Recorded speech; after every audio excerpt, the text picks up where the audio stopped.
Hello, Happy New Year, and welcome to this episode of. Actually, wait, let me start again. Hello, and welcome to this episode of Once and Future Parent. Friend, today we're going to be talking about something that is so simple. No one ever discusses this, no one ever argues about it. Everyone's on the same page: how to feed your child. Everything from breastfeeding and formula to what do we do with picky eaters to what happens when the kid wants to go out and get their own food and it's all Doritos all the time. That's what we're going to be talking about today. And you're here with me. I'm, of course, here, Matthew, your host, who is currently recovering from pneumonia because it turns out that when you have kids in childcare, they start to pick up all the germs. Everyone starts picking up all the germs. That got real ugly. But we're here with my two awesome co-hosts, if they want to introduce themselves. I'm Mandy Kaplan, host of Make Me a Nerd, the podcast, and proud mom to a 15-and-a-half-year-old child at whom I'm currently furious. Okay. Oh dear. That's There, a story. I said it. I want to hear it. I am Pete Wright. I am the other co-host. I am parent to now adult children, Nick and Sophia, and they're out living their lives and doing good work. And I get to be here and just watch younger parents in chaos. I am the youngest parent in that regard. Of my child is 6 months old and is in daycare, as we discussed. But we're joined by one more guest that I'm really happy about. The joy of the internet means that those people you're friends with in high school don't ever fully disappear from your life. Mara Kaufman is someone I've not actually laid eyes on in probably, I think, 30 years. I don't want to comment on how old we are, but that's about last time we were in each other's presence. But Mara is a great person on Facebook. We've continued to stay friends. And when I started talking about parenting, Mara was someone who often would chime in with some great thoughts and ideas. And so I wanted to bring Mara on for this discussion of food. Mara, how are we doing today? I'm good. And I'm kind of, as you know, kind of in between with a daughter who is turning 5 in February. So yeah, definitely little, but not as little as yours. Makes sense. Well, and I will say two other quick one disclaimer and then one note of introduction. As I joked at the beginning, this is obviously a very controversial topic. There's a lot of people who have very strong opinions. This podcast, as it always is a place for us to explore the questions. There's a lot of places that will tell you have to do this, you have to do that. That's not what we hear about today. Everyone's on their own journey. Everyone's doing it their own way. The only thing we have to... And the best they can. And everyone's doing the best they can. And sometimes that means a lot of Doritos, and that's okay too. Especially because I have to realize that my kids only get to eat as healthy as I do, and I still eat a lot of Doritos. But as sometimes these timings happen perfectly, we are just starting our kid on a little teeny bit of not even solid food, but like sauces and stuff. And when I was a young kid, my mother would, as a sign of love, Mara, I don't know if you remember this, but she would often just put out a vat of tomato sauce when I was coming home late. We would have bread and tomato sauce. It was often over for my friends. Last night, I made tomato sauce and got to feed it to my kid, and he absolutely loved it. So that's my kind of teary moment. Congrats. Yeah. So let's kind of start at the beginning. Breastfeeding formula. What are people's experiences? What were people's thoughts? Mara, would you care to chime in first? Sure. So my experience was I started out really, really, really wanting to breastfeed and feeling strongly that I wanted that. And I had no clue how hard it was going to be. And I was a little aware that those first however many days, 2-3 days, 4 days, something like that, you had colostrum. Am I pronouncing it correctly? Mm-hmm. And that it was going to be much less than what one would expect later, and it would look different. So that was okay. And the first time she fed, great. Then for months after that, it was so painful, so hard for her.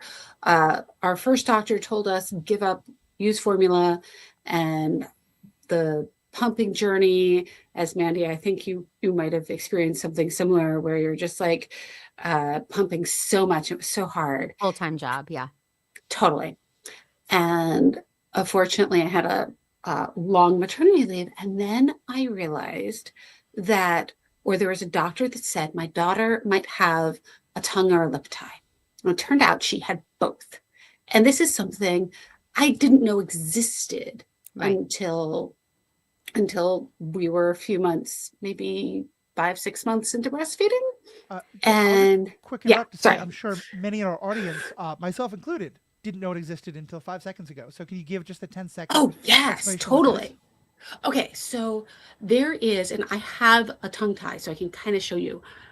Normal people don't have much of a connection. I mean, everyone has a connection between their tongue and the bottom of their mouth. But people with a tongue or lip tie have this little bit of skin that connects it more than most people. So when I go like that, Yeah. there's some skin that I'm kind of. It's like a webbed. It's like webbing on a duck's Mm. toes. Yeah. It's And then, yeah. exactly. And, and assume then- the The same babies are- thing for the lip too. Right. Exactly. So you look, you pull, you put your finger under the baby's tongue and see, okay, is there this webbing that I can kind of push back and forth? And I just did it on myself. It doesn't hurt. It didn't hurt Kat. Is there this webbing that you can push back and forth under the lip or like under the lip? And this is something a dentist could do, a doctor could do, a parent could do, but we don't know it exists. Right. And I was lucky that my supply was big, but I know that's also a challenge for many people. And my personal opinion on breastfeeding versus formula is your child needs to eat. Use what is, Yeah. and like the parents' happiness and stress levels are more important than do you use breast milk versus formula. Mara, I want to So beyond the food thing. You since you mentioned the tongue tie and the lip tie, did you do anything for your kiddo? You had those snipped. yeah, we had That them. I'm curious what that process relaxed. was like. Yeah, relaxed, right? I'm curious what that process was like for you. And forgive me, my wife is a speech pathologist, and so we have run into this conversation a number of times. How did that go for your kiddo? Because I know there's a lot that goes into it. So it was the dentist that did it. Didn't take insurance, though really it should be covered by insurance, but Should be, man, yeah. we live in the US, so and he said it was an in-office procedure that I should not be in the room for it, because she would cry, and she did. True. Yeah. And there were these exercises we had to do afterwards that was so yes, she cried, but then later that day she was fine. Not any more fussy than normal. And she's wasn't a particularly fussy baby, thank goodness. But then the exercises, Yeah. she hated them with a passion. But we knew that she was now able to breastfeed without problems. Yeah. Mm. And she was finally eating, she was finally gaining weight. And she had no interest in a bottle at that point. Like in the beginning she did. So the relaxation, like the big part was the exercises. And Well, the exercise. I mean, how do you yeah. make a kiddo do exercises who's still breastfeeding? Like they're not. Like how much control do you have over that? And those exercises are hugely important because if you don't do them, then the skin will heal and create scar tissue and be worse than before you had the process done. Oh, wow. So I'm just like, how do you get a kiddo so young to be doing those exercises? Well, the thing is, with them being that young, it's not getting them to do it. It's more the parent emotionally stealing it. yourself. Yeah, they're not doing it themselves. They cannot Yeah. physically Right. do what's needed with You're their moving their fingers. lip around Yeah. and moving Yeah. their tongue around Mhm. and Yeah. doing that for Yeah. them. Exactly. Ugh. You're doing it, and you're emotionally dealing with the crying. Sometimes you have both parents in there helping, one like comforting the child while the other one's doing the exercises. So it's Okay.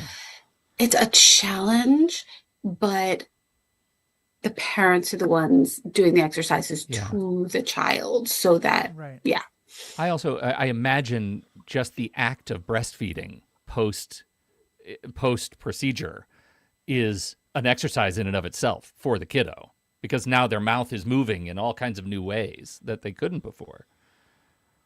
It wasn't actually that bad. I mean, Yeah.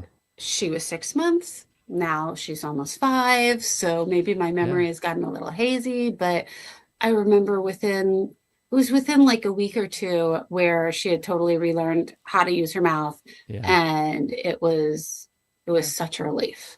Oh, that's sure. fantastic. Wow.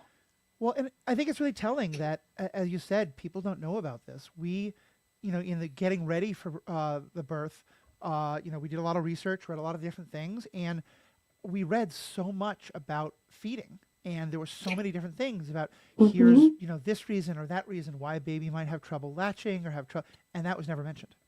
Never heard of that. So our own journey, I think I may have mentioned this a bit before, so I'll make it kind of brief, but we decided from the beginning that we didn't want Mary to have to deal with all the middle of the night feedings. In part because of some mental health stuff, when I'm asleep, I am dead to the world and I'm not going to be able to wake up. So we kind of slept in shifts and stuff like that. And so once we knew that if Mary wasn't going to wake up every time the kid wanted feeding, we had to not just do breastfeeding. So we kind of started out from day one in the hospital doing a mix of both breastfeeding and formula. Mary tried pumping for a while, was not getting much, and I think we just kind of eventually weaned off. And probably by about 2-3 months, more like 3 to 4 months, we were pretty much formula only. It's worked great. Baby's still gaining weight. Baby's doing well. So that's been how it's been for us. Yeah. And that's what's important, the gaining weight, doing well, and yeah. Well, a different aspect of feeding that I'll put in, because Mara and I seem to have similar breastfeeding journeys, and Mary too. But as Casey got older and eating became his choice, when and how much and what he liked and didn't like, moderation was so important. And I think I've talked about on the podcast that my family had no junk food in our house. None. Zero. So I had a very unhealthy relationship. And when I would go to friends' houses, I would gorge myself on Oreos and Doritos because I didn't have access to those. And we really believed, and turns out we were right so far. We've had stuff in the house. Casey's allowed to have Oreos or Doritos, but he knows moderation. He understands it's not with every meal or all the time or in replacement of food. And my mom tells this story. He was about 3 and we were visiting the East Coast, and she said, Casey, let's go for ice cream. And he said, oh, that's okay. I had cookies at lunch, so I can't have ice cream now. And I was so proud of him. Of course, he could have gone for ice cream. Right. That's fine. But she thought, who is this kid? Like, what kid says no to ice cream? But he really understands to this day what it is to have moderation and, treat yourself sometimes. Mm-hmm. Yeah. So, okay, now I'm not mad at him anymore. Damn it. You can still hold 2 complex feelings, Mandy. Keep that rage. Keep the anger. Oh, if you could He's a see good his kid that you room. can be mad Yeah, at. I was going to say, Mandy, don't worry. I'm sure he'll give you something else to be mad at. Yeah. It's just his room, you guys. Oh, okay. Yeah. Well, Okay. and I definitely want to get into like when they start with solid foods and all that kind of stuff. But Pete, just from you, where were you guys with breastfeeding and formula and all that? Breastfeeding, we had success with breastfeeding and pumping and everything. And so we didn't end up introducing formula. We went from breastfeeding to introducing, solid food. And we made our own, we did a lot of blender work. Earliest foods were like, we would blend up kale and squash and things like that and make little ice cubes that we would kind of serve one ice cube at a time. It was, I'm in Portland, y'all, like this is just what we do. Mm-hmm. And so, as a result, I think, some of the kids' favorite foods are like Brussels sprouts, which is weird. Cool. Casey's for first was me. lard, just spoonfuls of lard. That's how we rolled. Yeah, That's Katniss's outstanding. first was oatmeal. Yeah. Yeah. So all of that is like, just sort of, the spectrum is very Yeah. broad. And so when we look at, how the kids relate to sweets and things, they have, I think, a pretty good relationship to it. Although my son in college, in the parking lot of his apartment is a Dutch Bros, and that's not great for the finances or the caloric and sugar intake. I mean, it's not great. And I think What is Dutch Bros? Dutch Bros coffee? Do you not Oh. have Dutch Bros? It's We like don't. it's like Starbucks, but just only more sugar and flavor. Oh, Right? okay. It's super intense, Pete, you sometimes forget, I think, that you live in the Pacific Northwest, which is the one area that the Starbucks colonization has not fully taken over yet. So The Starbucks colonization. Here I am, like a couple of hours from Starbucks number one. Like I Right. know, Wow. yeah, I am the Mhm. Starbucks industrial complex. you're near the Yeah. mothership. So, yeah. Well, so I just want to ask one last question on the breastfeeding thing before, and then there's so much to talk about with solid food and stuff. Why do you guys think this is such an issue that so many people, the opinions get so strong about? And we were pretty lucky. We isolated ourselves from it. But, I've heard so many horror stories of people, at moms groups or anything like that, where the judgment just gets so strong about you have to do it this way, you have to do it that way. Why do you think this happened? What is it about this particular issue that becomes so controversial? I think it has to start from, I'm quite cynical about this. There's some industry that, the pump industry and the the bras, why can't I think of what it is? Breastfeeding bras. Oh, the nursing bras. Nursing. Yeah, bras, nursing. Thank you, Mara. They started planting fear, and so much of parenting is fear. And my baby will be at a disadvantage. They won't have an immune system. They won't be smart if I don't breastfeed. That's the messages I was receiving. And I could not breastfeed, and I desperately tried. And I would read on, how do I say this nicely? This evil cult's website called the Booby Brigade. Oh, God. And they would shame people who couldn't breastfeed. Ooh. And, you would write in for help, and you would get one kind, understanding person who Ugh. was like, try this, or maybe, whatever. And then it was just attack, attack, attack. Oh, And awful. Wow.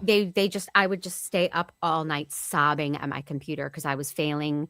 Obviously, I didn't care about my child if I was using any formula. But I do think it comes from Different- business to start. So it's interesting because back when I was doing advanced analytics, a long time ago, like over a decade ago, one of my clients was an instant formula provider. So did formula, and they were required to say in their own advertisements, if you can't breastfeed, then use our brand. Right. So Hmm. it was it looked like a advertisement for nursing and breastfeeding when it was actually an advertisement for formula, which is Interesting. crazy. Mhm. Wow. Yeah, that they were legally required to do that. So, but yeah, there's definitely a lot of Yeah. pressure to continue. Well, sure. there is, and I didn't have the personal experience with it, but I know that there is in our circles, our kind of early parent circles, there was a real, you could feel it when the moms who were struggling to breastfeed took a very personal shame in the fact that they were feeling broken. Those messages were so loud and so judgmental, right? The way they would talk about themselves and their bodies and their relationship with their kiddo, that was just foundationally, they were foundationally wrong somehow. Yes. What right did they have to be a mom when they Right. couldn't do this thing? It was supposed to be so natural and perfect and instantaneous. And And Go sorry, ahead. breastfeeding moms would talk about, It's magical. It's our Yeah. bonding time. Mhm. This is how I feel so close to my baby. And I would sit there and think, I'm close to my baby. I Yeah. love my baby. I'm just broken and I Yeah. can't do this. It was Right. a Oh, brutal, brutal time until my Yeah. wonderful pediatrician asked Jeremy to take Casey out of the room. And she sat with me and she was like, stop. I need you to yes. stop. I need you to switch to a formula, give it up Yeah. because Mara said it earlier, your mental health is much more important Yeah. than squeezing an ounce of milk every Right. 2 days or whatever. Yeah. I was, but I was so violently depressed over it. Yeah. And Yeah. she picked up on that and was like, I'm Yeah. doctor's orders, like just Yeah. stop. Yeah. Yeah. And it's phenomenal that your pediatrician did that. She's wonderful. Yeah. Mhm. Yeah. The weird thing is La Leche League, which is specifically for people who are trying to breastfeed. And they were so like, whenever your journey ends, it's up to you. If it ends at 1 month because it's so painful, you're getting so little out, that's fine. If it ends at 5 years, that's fine. And just so accepting. And I wish that people were hearing more of La Leche League and less of like that group that you had found. Well, it's also who's speaking up. It's whoever answers that post, right? Yeah. And I would post, I'm having trouble. Does Yeah. anybody have any advice? And you would it's just Yeah. whatever dick in a typewriter or in a Yeah. computer would answer that would make me Yeah. cry. Yeah. So Yeah, and it can happen. It happened on the Right. Lucky League too, to be honest. I was Oh, okay. Yeah, So everywhere I guess seeking all help and I've just definitely heard some real horror stories about La Leche League. Yeah. And so I think it's kind of very regional. So, Mara, I'm glad you had much better experience with yes. them. yeah, their Facebook group, like during the pandemic, because pandemic, I couldn't go to anything in person, which drove me absolutely bonkers. Mm. Because like going through this and with the breastfeeding, like I couldn't attend the groups, and then even the virtual groups, it was like, okay, yeah, I could, but trying to be virtual and breastfeeding at the same time, I was like, Right. Well, and just to highlight one other aspect of it, Pete, that I'm curious if you went through, and I want to be very clear, Mara and Mandy, I think what you guys are talking about should be the very center of this conversation for sure. But I'll also say, hearing all that same talk that was being directed to Mary about you were going to have this magical, incredible experience, I felt incredibly jealous. I felt like Mhm. there's a real and I'll and there were definitely some times when he wanted breast milk, not bottle, Mm. and that was really hard. And Pete, I'm curious if you ever, and definitely there were the flip times. Sometimes the bottle was easier, and we worked through it and all that kind of stuff. But Pete, I'm curious for you. Did you have any of that kind of like feeling left out or pushed out of these conversations when it was about the magical connection is the breastfeeding, and that's where all the parental love is? I will say early on, I totally relate to that, Matthew, because once there's the pregnancy and birth is just very mother centric biologically, right? It has to be, and there is an expectation. For me, there was an expectation that once the baby was here, that things would even out. It just took a really long time for things to even out because of the whole process. Now, like we've been supporting the pregnancy and supporting mom through delivering the baby, and now it's here. And now, do I get a turn? And the answer is, at least in the beginning, not yet. You don't get the turn yet to be the image of the dad that you have, going into this journey of parenthood. It takes a little while for all of those feelings to kind of normalize and realize, oh, the stuff that I contribute is very different and it's okay. And we're going to have those relationships are going to swing back and forth for decades to come. And in the first 4 weeks, 6 months, it's just a matter of patience. But when you're sitting there watching it happen, oh my gosh, yeah, it feels like you're being kicked out of a very important conversation that should involve you. You feel like it should involve you, and it doesn't yet, not in that way. So being a little closer and from the mom's perspective, I wish that like And I love my husband, he's amazing, but I wanted him to be fully there and take more time. But he felt very much like he needed to go back to work sooner.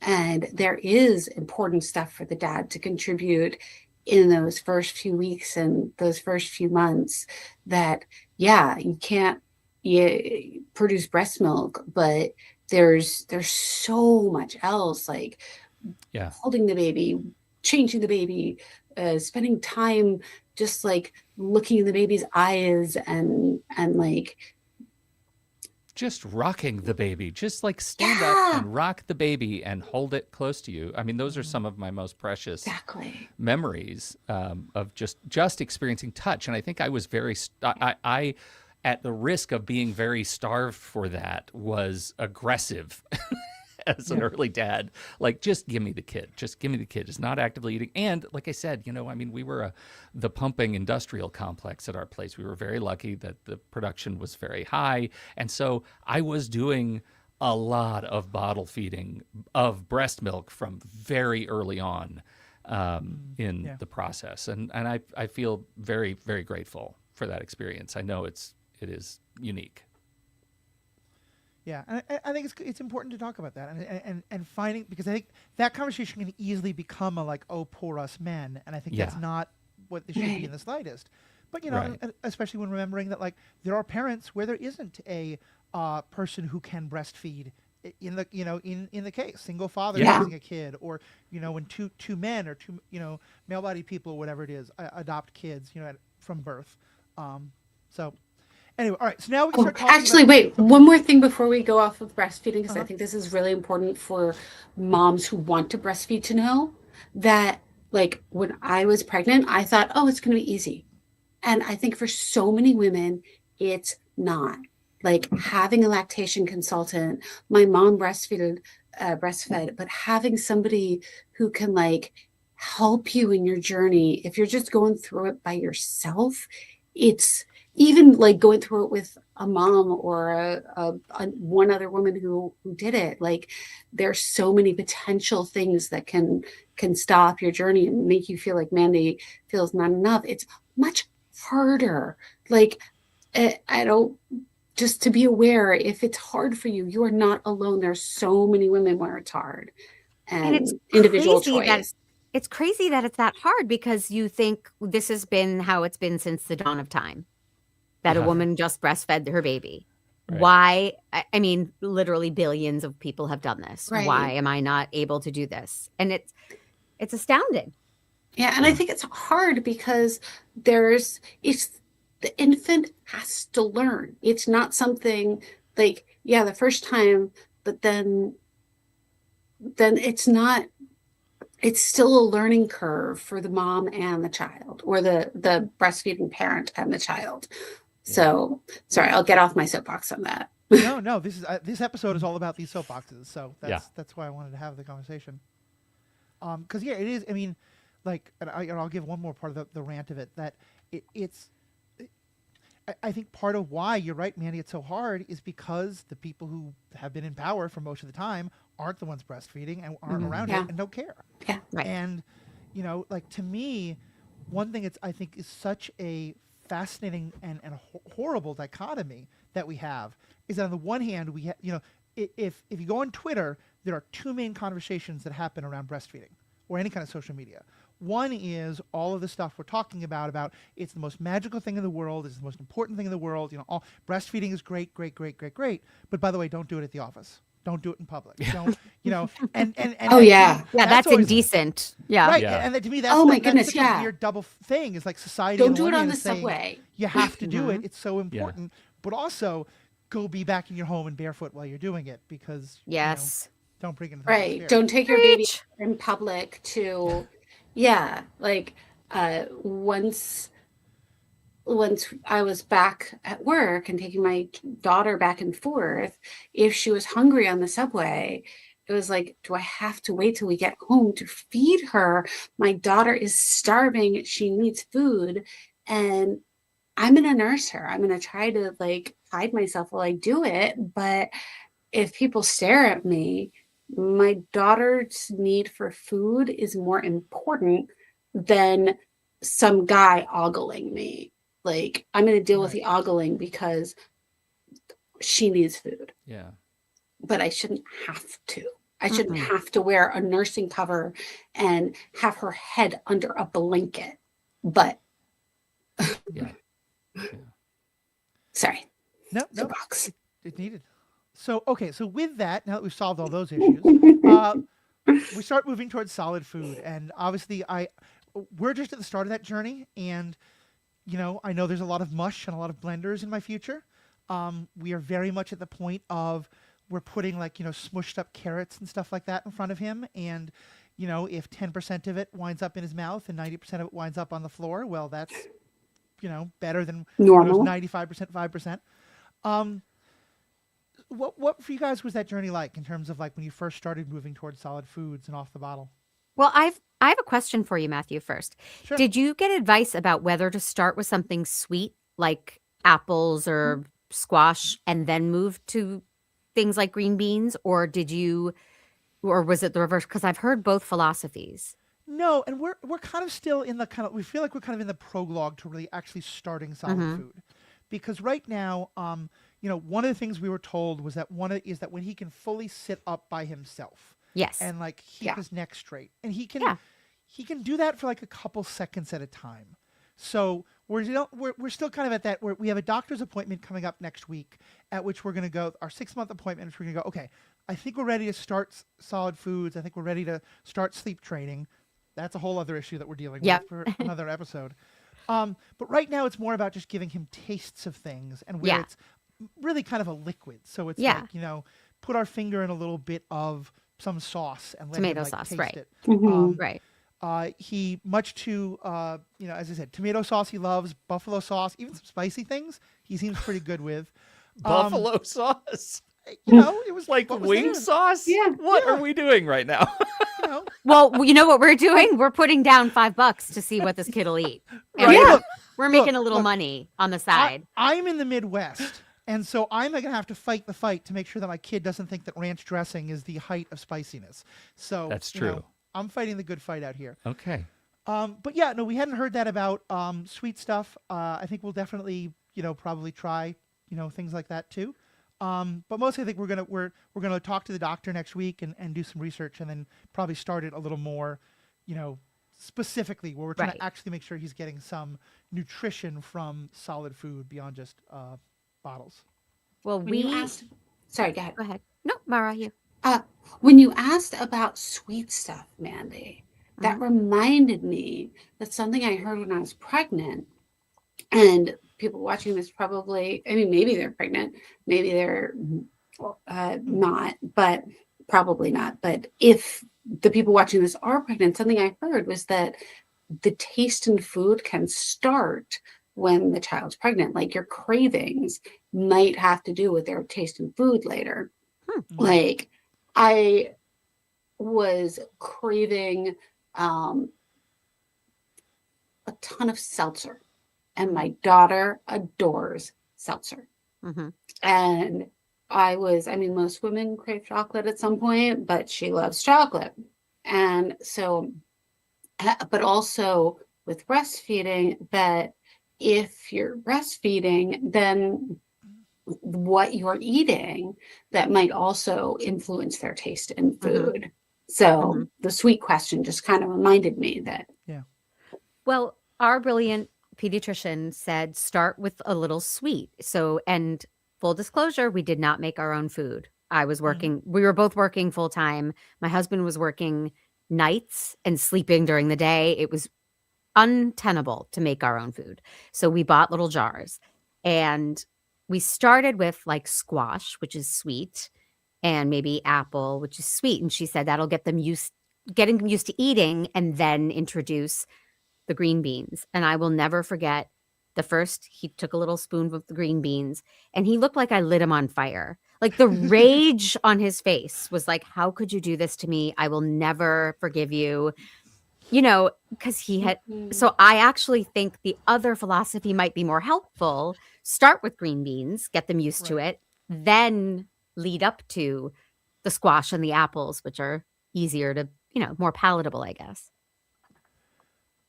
Well, and I'll say for me, this is a very complex journey because I've had a very complex and at times fairly unhealthy relationship with my own eating and food. And I'm not going to turn this into my own therapy session, but I'll kind of tell this bit of the story to let other people jump in and talk about where they've been with it themselves. I was a very picky eater as a kid. A lot of this, I think, was, autism wasn't being well diagnosed these days, and other mental stuff like that. But I was very picky. For a while, my mother joked that I was a starchitarian, or that I don't eat white foods like potatoes or white bread or things like that. And I've never been someone who ate their vegetables very much. I now kind of eat a lot of salads and green and bell peppers and stuff like that, but it's very rare that broccoli or Brussels sprouts is going to pass my lips. And so that's one part of it. The other part of it is, and it took me a while to figure this out, but I'm someone who, I think I've mentioned before, there's a lot of alcoholism in my family, and I've always managed to not go there. And I've always kind of had this like part of me when I'm upset that really wanted to drink. And I would often congratulate myself that I was not having the drink that I desperately wanted. And it took me a while to realize that I was always doing that congratulation for not having a drink as I was scarfing down McDonald's French fries or Doritos because I self-medicated with food and have been really and I'm now, weight loss and all that thing is a whole other very complicated topic that I'm not even going to get into. But I've been realizing like I have a lot of kind of like my own hang-ups and stuff like that. Fast forward to, I know that there's so much research out there that is like, part of the problem is that I didn't get a lot of vegetables early on. And not blaming anyone, it's my own, whatever it is, but like that the earlier you start kids on this wider variety of things, the less likely they are to be picky eaters, the more likely they are to be healthy eaters. And coming to realizations of that, but like also, realizing like if my kids can eat a lot healthier, then I probably have to eat a lot healthier. And even like the amount of times that like when my kid is upset, I know the way to help them often is just put a bottle in their mouth. And I'll joke in my head of, oh, they're emotional eater just like I am. And I know it's a completely different thing, but all that's in my head with it. So I'm just I'm throwing all that there to kind of let you all, however you want to run with it, just talk about like how has your own emotional journeys with eating, either healthy or not healthy, been a part of this and your kids starting to eat? Actually, can I? Oh, sorry. Go ahead, Please. No, go ahead, Mara, please. So, I'm glad you brought up your own journey because something that was very important to me, because like a lot of girls, a lot of women, my relationship with food was complicated, as Matt, you might remember. And something that's very important to me is that Katniss, my daughter, does not have the kind of relationship with food that I had for so many years, that she feels she can eat when she needs to, but that she doesn't turn to food as medication, as sometimes like you're upset, you go grab a pint of ice cream, you go back, grab a thing of chocolate. Like I wanted her go-tos for when she's upset to be like not a substance, be it food or anything else. So like we don't force her to finish her food. We never have. And we don't we ask her to listen to her body around food a lot. And that's been the case since she was able to speak and understand at all. So, and we started her on, I think broccoli was something she was having definitely before she was a year old, but I think that was one of the first foods we sent in. So yeah, it makes a lot of sense. We definitely started with the dark greens too, just realizing my wife has no trouble with food at all. I have had a complicated relationship, but I just want to make one comment, which I think is right on when you say, Matthew, that if my kiddo's gonna be eating a diet of greater variety, I'm probably gonna have to do that too. I found I was stubborn at first about doing the things that my kid was doing for my kid. I was like, well, I can do it for the kid, but I surely don't have to do it. I'm a grown man. I can eat McDonald's fries if I want. I don't have to be a role model. But you know what? It turns out externalizing that motivation and doing the right thing for your kid is a really great way to learn to do new things that you have constantly had trouble doing. For me, my relationship with fitness has been just awful. But how can I say, you know, kid, you got to go sign up for a sport. You need to be on a team. You need to swim. You need to do something because it's good for your body and your brain and your energy. And how can I do that if I'm not going to the gym, if I'm just eating just the fries and not using that as an excuse to change my life a little bit too? That has been one of the greatest virtuous cycles for me as an adult, is being able to look at my kid and kick my own inner child who's a dick off my back, and do the right thing, even if it's not from an intrinsic motivation at first. It's extrinsic. It's like, I want my kid to see me doing something important for myself, and that means trying a wider variety of foods. It means introducing more things that are green and colorful than I would naturally if I was still living in that dirty old apartment in Mountain View, California, as a 20-something. You know, it's okay and positive and good and makes everybody stronger as a result. Yeah, kids learn by example. Go ahead. Yeah. Well, they also don't learn everything from us. And it's upsetting to think that we were very careful as a person with a troubled relationship with food and body image. I was very careful to never say that's fattening, or, you know, cookies will make you fat. We never used that language. We were really good about moderation and health and variety. And then your kid goes to school and other kids are saying, that's going to make you fat. You can't have donuts. Donuts make you fat. And Casey learned a lot of very unhealthy self-talk from being online, being with friends, you know, and it's shocking to know that he's having body image issues or dysmorphia. And it really, I don't think, came from my husband and me. It came from the mean streets of Porter Ranch, California, where he's, you know, that it's inevitable. We can only do so much. We can set them up with a great foundation and send them out in the world, and then the world is going to kick the shit out of them. Yeah, we are not their only examples.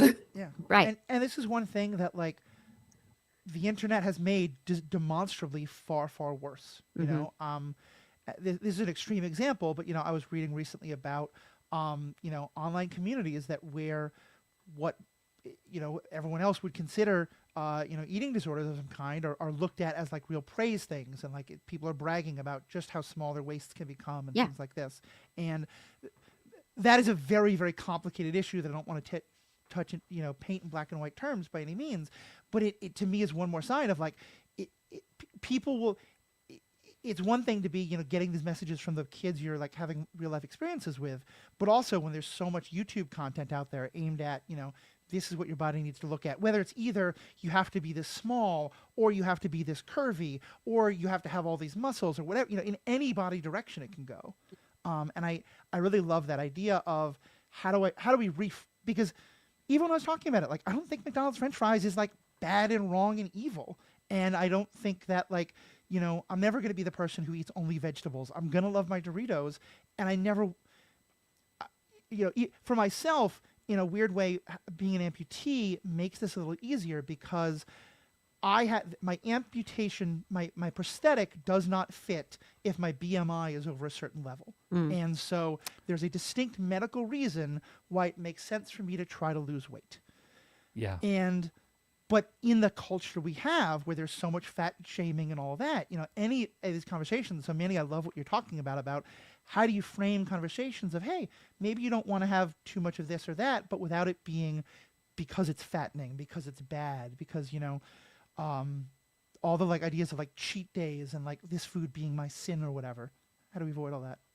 Mara, go ahead. So, I know TV is a whole other topic that I'm not getting into, but there is an episode of what is it? Um, I can't believe I'm blanking on it, but where one of the main characters uh, uh, eats too much candy and has a tummy ache.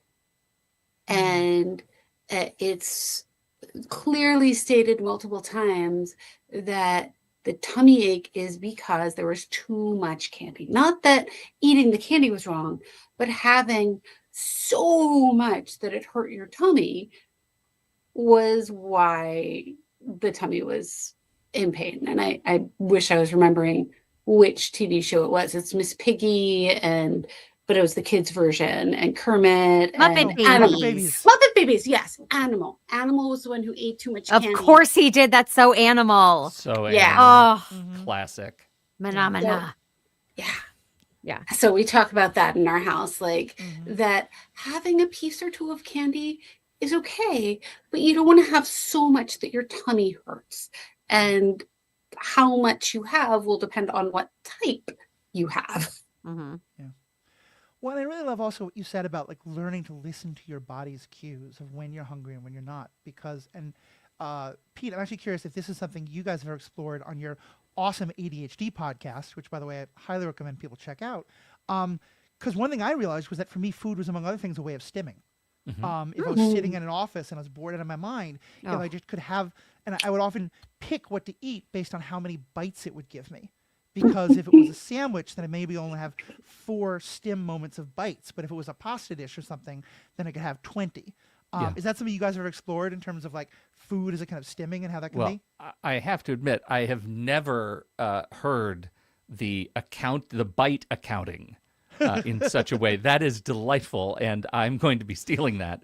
But absolutely, because I mean, eating, the experience of eating is a dopamine numbing agent, right? I mean, it's like it gives you that act of that feeling of, right, all of the firecrackers that you need in your brain, and so yeah, I mean that's part of the unhealthy part of the relationship with food, is eating for reasons that are not real, right? It's not that they're the wrong reasons, but they're not real reasons. You're not eating for Right. sustenance and hunger. You're eating for some other purpose. And what sort of replacement activities can you put into play to help you, address that immediate cognitive need that you're masking with eating? And I say that because I do it absolutely too. And it's been a lifetime of that kind of relationship with food and my brain. Marty, you were gonna say Ooh, something. I have a suggestion for that, because I also like to just kind of eat and take lots of bites of things. And when I'm being more mindful, more aware of food, then chewing gum was something that I tried in high school and college and early 20s, about that gave that sensation of chewing and wanting to take lots of bites, but not having any content. Mhm. And lately, things like, okay, if I am just in the mood to snack, can I snack on something like cucumbers? Or which are like 10 calories for a mini cucumber. Or I know for Matthew, that's not going to work for you. But like, can I Grapes find- are a huge win for me. Grapes have been Yeah. a replacement food for me. That Frozen really works. grapes. Yeah. Yep. Yep. Yeah. Well, and I've definitely Big found that treat. chewing gum, and the joke in our house is, I mean, I'm a grumpy old man in many ways. I'm not even a man. I'm non-binary, but I'm definitely the grumpy old person. And one thing I found that, is a little more content than gum, but not many. I'm now a Werther's caramel guy. Werther's caramel. So I'm embracing my senior citizenness 20 years early, because again, it's something to have in your mouth. You put that in your mouth and they'll last a long time. It does. Yeah. Yeah. You get an that- afternoon out of those puppies. They're Yes, also sensation. good. You're Yeah. saying it like it's not good. They're good. No, it's good because it Yeah. lasts. It's Yeah. Yeah. No, you don't have to eat They're many delicious of them. too. Uh-huh. So we're almost at an hour, Mandy. I know you need to go very soon, and I don't want to I keep do. everyone else too long either. Let me kind of throw one last topic out, which is allergies, because I know that this is something where, in my day we could do. I'll introduce this differently. Have any of you seen the Canadian TV show The Yard? No. It's a fantastic show. Most people have never heard of. It's on YouTube or Hulu, I think. It's definitely worth a watch. It's only like 8 episodes, but it basically takes the model of Oz, about like a kind of mock documentary about a prison, but makes it about a middle school schoolyard. And it's all about like the different power gangs and like the economy of Pokemon cards and stuff like that. But one episode is all about the kind of like the equivalent of smuggling drugs into the school, into the prison, which is smuggling peanut butter sandwiches in. Yeah. That's Which of course outstanding. we could freely do in my day, but I know now is, and so I'm kind of curious for you guys, either if with your own kids or just dealing with friends and stuff, allergens and what foods can or cannot be brought into school or had at playtime is such a controversial issue as well. I've not had to deal with it, but if for any of you guys, how has that come up or not come up? Well, I will say, we never had any allergies in our house to food. We never had any peanuts, no citrus, no nothing. And so, I mean, there is, I don't know, I'm not a scientist, but my understanding is that the greater variety of foods that you introduce to the kiddos early on, the less likely you are to to establish. I've heard that too. Yeah. So, whatever your current take is on that. But I will say my kids went to a small school with small classes, and the impact of one kid with a severe allergy is non-trivial, because just like messages get passed around and the sort of social media messages and the things that kids believe, you know what else does? Food. Kids pass food around from their lunchboxes. And if one kid is highly allergic to peanut butter, if they aren't like really zealous, my goodness, it is really hard to monitor that and make sure that every family, every kid is as zealous as the one who can be very, very damaged, and be respectful of that. In New York City, at least the preschool my daughter goes to, we are not allowed to bring in anything with peanut butter. Yeah. Like, it's just not allowed. And one of the schools we're looking at for her for like kindergarten through maybe even 12th grade, they have a separate lunch table for the kids who bring in anything with peanut butter. So Yeah. my daughter wants to share, but she's not allowed to share food at Yeah. lunch Yeah. because of that. Yep. Yeah. But it's so funny, like, because we had the same thing. Kids were not allowed to share. They were monitored, and yet they share anyway. They pocket food. They pocket candy. Yup. The kids are little criminals when it comes to food. Like, And yeah, like I'm saying, so, I'll definitely share a link to How to Watch the Yard, because this one episode alone. Yes, please. There's a whole thing about also like smuggling EpiPens, to be responsible peanut dealers and things like that. totally. That's it. That's the reality of it for us. Yeah. So well, and That's funny. it's funny because we certainly didn't have that when I was a kid, and I think it would be easy to be like, well, why are kids so soft today? The reality is probably the kids who had those allergies just were getting really sick and having terrible things happen, Yeah. or staying home. Yeah. And in a way, there's something to me really beautiful and a very powerful lesson for kids to learn of that kind of like, hey, one of our group has this thing, so all of us are going to work to help keep that person safe. Like, that's Yes. an amazing lesson for kids to learn. Yeah. And I just hope it can be framed more that way instead of the grumpy old people of like, oh, we didn't in my day have to do this kind of thing. Well, you know what it is, Matthew. I mean, for our oldest's class, it was when that one kid actually ingested some peanut butter and had a horrible Oh my reaction, goodness. and ambulances came, and the kiddo was fine, but the rest of the class witnessed that, and the entire dynamic changed.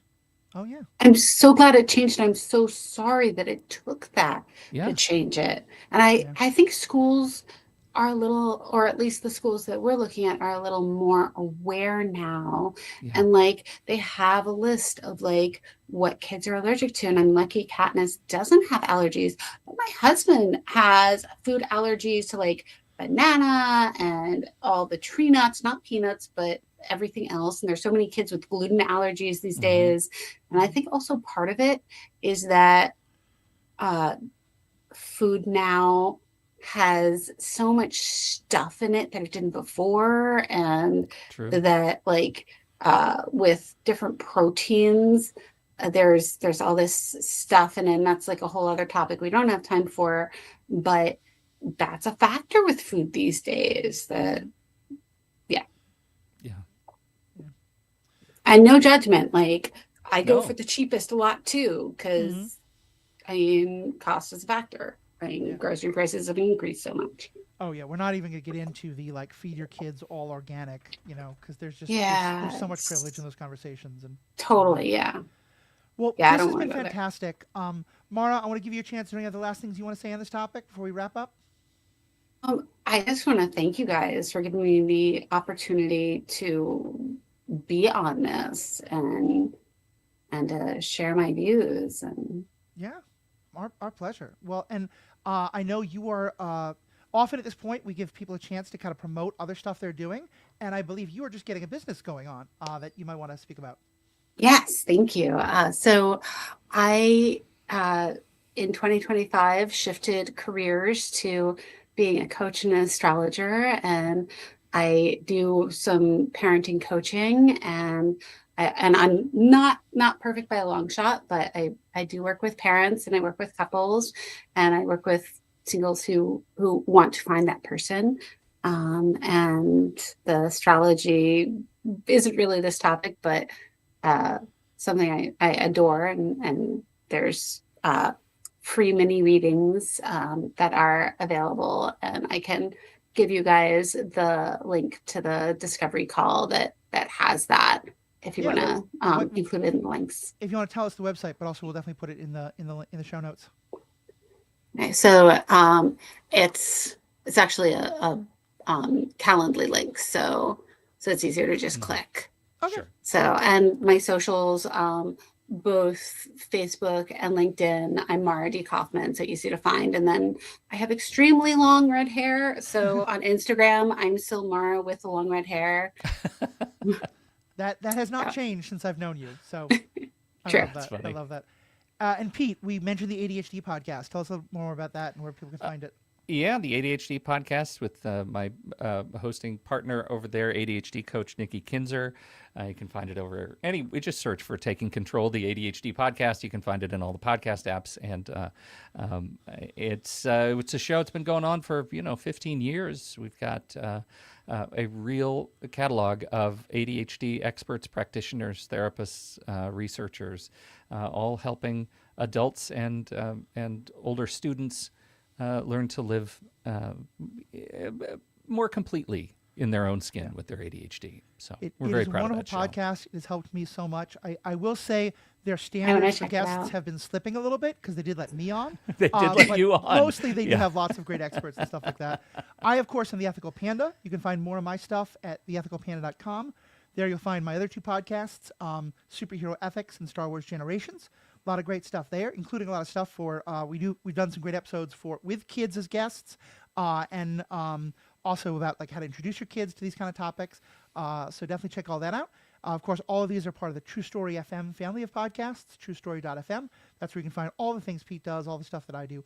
On behalf of myself, Mara, and Pete, thank you all so much for listening. May the force be with you. Oh, can I add one more thing? I'm sorry. Please do. So something else I kind of love to do is astrology for giving parents readings for their babies and their kids, and actually took a class in doing that. So there's a methodology as well as so it's one of my areas.